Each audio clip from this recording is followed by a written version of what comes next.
इसका एक रीज़न क्या है? जैसे कि आलू पराठा खाया हमने और अगले दिन वेट चेक किया तो कम है।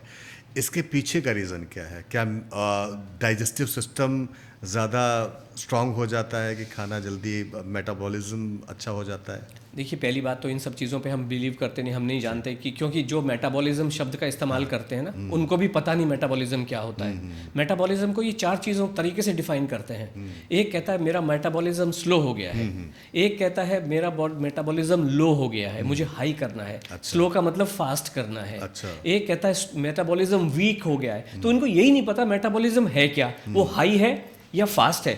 हाई एक अलग बात हो गई, हाई और लो एक अलग बात हो गई, फास्ट और स्लो एक अलग बात हो गई, स्ट्रॉन्ग और वीक एक अलग बात। इनको यही नहीं पता मेटाबॉलिज्म स्लो है कि फास्ट है, इसको यूज कैसे करूं, है ना। तो ये इसलिए मेटाबॉलिज्म प्योरली थ्योरेटिकल हाइपोथेटिकल चीज है।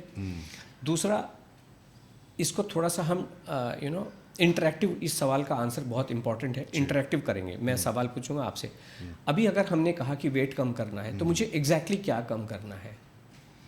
फैट कम करना है। तो बॉडी का जो वेट है वो फंडामेंटली बोन का वेट, मसल का वेट और फैट का वेट है। बाकी सब चीज़ें बॉडी में जो खून है, जो ऑर्गन्स हैं, वो सब सिमिलर होते हैं, सबकी दिमाग का वजन सेम है, बट फंडामेंटली जो वेट आता है वो बोन, मसल और फैट। बोन और मसल मुझे स्ट्रांग चाहिए और मुझे फैट का ही वज़न कम करना होता है। अभी फैट क्या होता है? फैट, इसको और सरल भाषा में समझें, ये हमारी बॉडी में घी इकट्ठा हो गया होता है। Ghee is pure fat, pure animal fat, हमारा घी इकट्ठा हो गया होता है।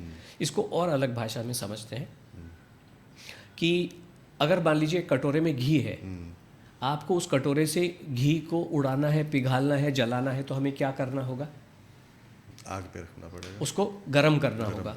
वो कोयले पे रख के गर्म करूं, चाहे उसको हीटर पे रख के गर्म करूं, गैस पे रख के गर्म करूं, और उसको जल्दी से मुझे अगर पिघालना है, जल्दी से जलाना है, तो क्या करना होगा? उसको आँच को तेज करना होगा। आँच का मतलब क्या है? हीट का मतलब क्या है? एनर्जी। एनर्जी का मतलब क्या है? जैसे लंबाई को नापने का जो मीटर होता है, जो यूनिट ऑफ मेजरमेंट है, वो या तो मीटर होता है या तो फुटों में हम नापते हैं, फुट में नापते हैं। ठीक उसी तरीके से हीट को मेजर करने की या तो जूल में आप नापते हैं, उसको दूसरा क्या कहा जाता है? कैलोरी कहा जाता है। ओके, तो अब आपको समझ में आया कि उस फैट को पिघालने के लिए जितनी ज़्यादा कैलोरी आप उसको देंगे, वो फैट उतना ज़्यादा पिघल के भागेगा।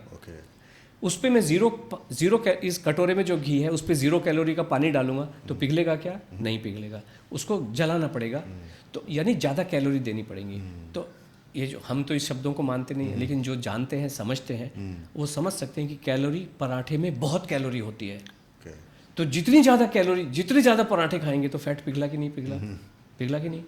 यही सिंपल है, इतना ही सरल है। फैट को पिघालने के लिए आपको जूल कैलोरी ही चाहिए। तो किसी ने लिखा, अरे एक कमेंट में मैं कहीं देख रहा था, उन्होंने कहा कि एनर्जी की जो यूनिट होती है वो जूल होती है। जूल और कैलोरी वो समकक्ष होती है, एक ही चीज़ है। एक तरह से उसको जूल में नापते हैं, दूसरा सिस्टम ऑफ यूनिट्स है वो उसको कैलोरी में नापते हैं। जी।